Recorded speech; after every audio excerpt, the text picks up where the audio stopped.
देखो भाई रिसेंटली मैंने काफी लैपटॉप रिव्यू किए हैं, जिसमें से कुछ 13 जनरेशन के हैं और कुछ 14 जनरेशन वाले थे। और इस टाइम पे जो 14 जनरेशन के लैपटॉप है ना, उनका प्राइस ऐसे रॉकेट की तरह ऊपर चल रहा है। और जब ये नई सीरीज आई थी ना मार्केट में, सभी को ये लगा था कि 13 जनरेशन वाले लैपटॉप आने बस बंद ही हो गए हैं, लेकिन कुछ उल्टा ही हो गया। नए नए लैपटॉप आ रहे हैं, वो भी 13 जनरेशन वाले प्रोसेसर के साथ। और आज जो अपने पास लैपटॉप है ना, डेल का लैपटॉप है, गेमिंग सीरीज का i5 का 13 जनरेशन प्रोसेसर दिया गया, साथ में 6GB का डेडिकेटेड ग्राफिक कार्ड है RTX 3050। और सारे ब्रांड्स यही चीज कर रहे हैं, 6GB का GPU डाल के नए नए मॉडल निकाल रहे हैं। एंड यही सेम चीज इन्फिनिक्स ने GT Book में किया था। वैसे उसका भी रिव्यू चैनल पे आप जाके ये वाली वीडियो चेक कर सकते हो। तो आज है जी अपने पास डेल का G15 गेमिंग लैपटॉप। और लैपटॉप सही में बड़ा ही प्यारा है, प्यारे के साथ ही एकदम भारी भरकम भी है। इसका डिजाइन जो है वो मुझे थोड़ा थोड़ा एलियन वेयर जैसा लगा, थोड़ा मिलता जुलता डिजाइन है दोनों का। देखो भाई प्राइस है 78,000 रुपीज एंड इसी प्राइस के अंदर आपको बहुत ही बढ़िया बढ़िया गेमिंग लैपटॉप भी मिलते हैं। तो उन सभी के साथ इसकी परफॉर्मेंस भी कंपेयर करेंगे एंड ये देखते हैं कि 6GB वाले 3050 के अंदर आखिर कितना दम है। तो करें फिर शुरू। देखो यार अनबॉक्सिंग में कुछ खास नहीं होता, वैसे वही डब्बा खोलने पे लैपटॉप आ गया, पावर कोड एंड उसी के साथ एक बहुत ही बड़ा वेपन,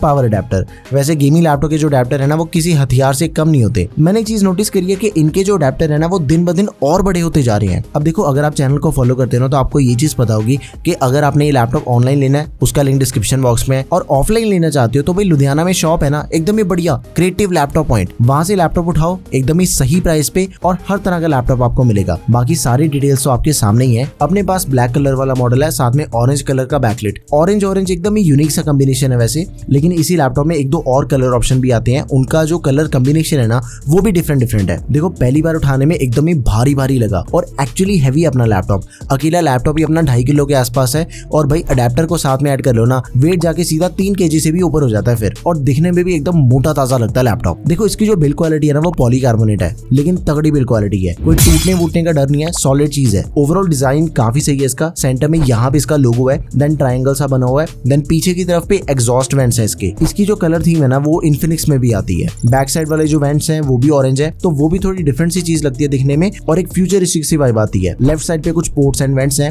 और राइट साइड पे भी हमें सेम कुछ पोर्ट्स एंड वेंट्स मिल जाते हैं। डेल की G सीरीज की ब्रांडिंग भी ऑरेंज कलर में ही है। नीचे की साइड पे ऐसे बड़े बड़े वेंट्स आ गए, लेफ्ट और राइट साइड पे आ गए अपने डाउन फायरिंग स्पीकर्स। देखो लैपटॉप का जो वेट डिस्ट्रीब्यूशन है ना, वो ठीक है, सिंगल हैंड से ओपन हो जाता है। और लैपटॉप खोलते ये चीज भी पता चलती है कि इसके जो हिंजेस है ना, वो काफी स्टर्डी है। ओवरऑल अपने लैपटॉप की जो बिल्ड क्वालिटी है ना, वो काफी सॉलिड है, दिखने में भी एकदम सुंदर लगता है। अब मेन मसाला चेक करते हैं जिसने परफॉर्मेंस निकाल के देनी है। 13 जनरेशन का 13450HX प्रोसेसर है। अब ये जो प्रोसेसर है ना, ये सबसे पावरफुल है। UPH का तो फंडा पता ही है कि H वाले सबसे ज्यादा पावरफुल होते हैं इन तीनों के अंदर, लेकिन इसके आगे जाके भी और 3 कैटेगरीज आ जाती हैं फिर, H, HS and HX। HX वाले सबसे पावरफुल है, उसके बाद H एंड फिर उसके बाद HS। ओके देखो ये जो प्रोसेसर है ना, ये सिर्फ हाई परफॉर्मेंस लैपटॉप्स के अंदर मिलता है हमें एंड 55 वॉट इसकी बेस TDP है और मैक्सिमम ये 147 वॉट तक पावर ड्रॉ कर सकता है। टोटल 10 कोर्स एंड 16 थ्रेड्स हैं एंड इन टोटल कोर्स में से 6 परफॉर्मेंस कोर्स हैं एंड 4 एफिशिएंसी कोर्स हैं। उसके बाद 6GB VRAM वाला ग्राफिक कार्ड मिल जाता है RTX 3050 एंड इसकी जो TGP है वो 95 वॉट्स है। ऑलरेडी RTX 3050 6GB वाला ही हमने 80 वॉट्स वाला रिव्यू किया था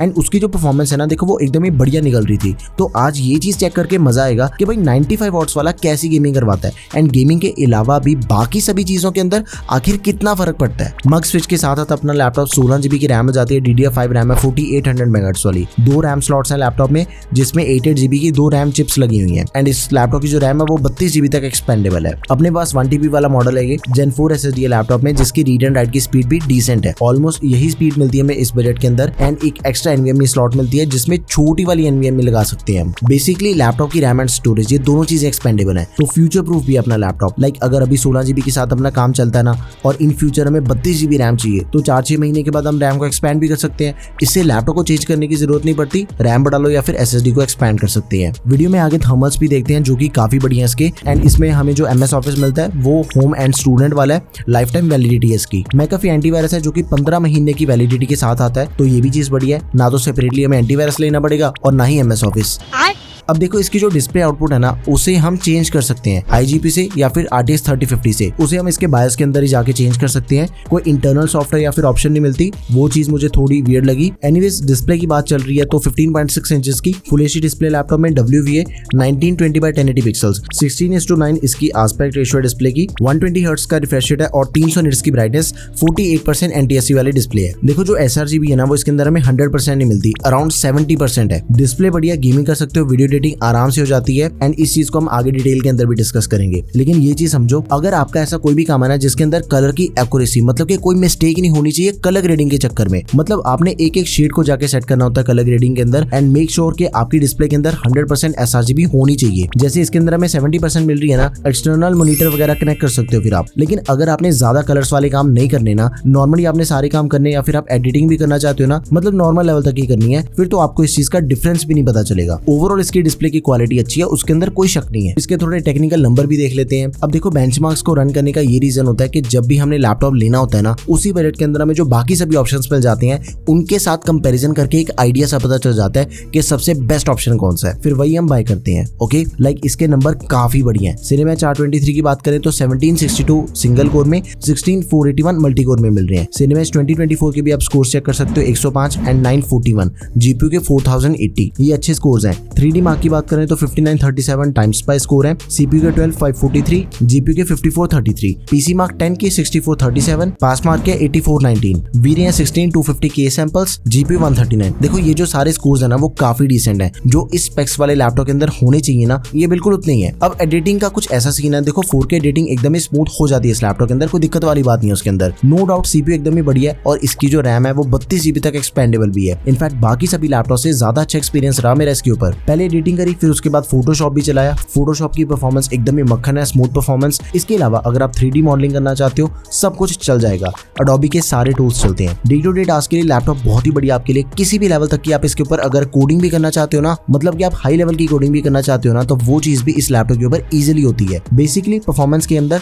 आपको कोई दिक्कत नहीं आने वाली। एक चीज समझनी है कि डुअल फैन के साथ इसके थर्मल्स काफी बढ़िया है, हैवी वाले हैं तो गेमिंग परफॉर्मेंस सही है इसकी। तो चलो गेमें खेल के भी देख लेते हैं। सबसे पहले सबकी प्यारी game GTA 5 full HD very high setting 120 hertz vsync off करने पे मुझे 140 to 150 FPS मिल रहे हैं। सेम सेटिंग्स के ऊपर वीसिंक ऑन कर दो फिर 120 FPS। ये तो बात हुई वेरी हाई सेटिंग्स की। उसके बाद फुल एचडी हाई सेटिंग्स के ऊपर 120 हर्ट्ज वीसिंक ऑफ करने पे 180 to 190 FPS मिल रहे हैं। सेम सेटिंग्स के ऊपर वीसिंक ऑन कर दो फिर 120 FPS। उसके बाद cyberpunk full HD high setting quick preset custom ray tracing of DLSS performance पे था एंड हमें जो FPS मिल रहे हैं वो निकल के आते हैं 80 to 90 FPS। अब की बार हमने DLSS अल्ट्रा परफॉर्मेंस पे कर दिया, 110 से 115 FPS मिल रहे हैं एंड DLSS ऑफ करते ही 45 to 50 FPS मिल रहे हैं। तो भाई साइबरपंक भी एकदम ही स्मूथ चल रही है, वो भी बिना किसी लैग के। फिर उसके बाद मैंने खेली Forza Horizon 5 full HD preset medium, vsync off करने पे ray tracing quality off, DLSS ultra quality पे था एंड हमें जो FPS मिलते हैं वो मिलते हैं 160 to 170 FPS। उसके बाद फुल एचडी हाई प्रीसेट के ऊपर वीसिंग ऑफ करने पे ray tracing quality medium, DLSS ultra quality पे और हमें FPS मिल रहे हैं 140 to 150। सेम सेटिंग्स के ऊपर वीसिंग ऑन कर दो फिर 120 FPS। मतलब इसके अंदर भी कोई दिक्कत नहीं है। एंड फिर हमने टेस्टिंग करी फार क्राई 6 की full HD 120 hertz high settings vsync off करने पे DLSS अल्ट्रा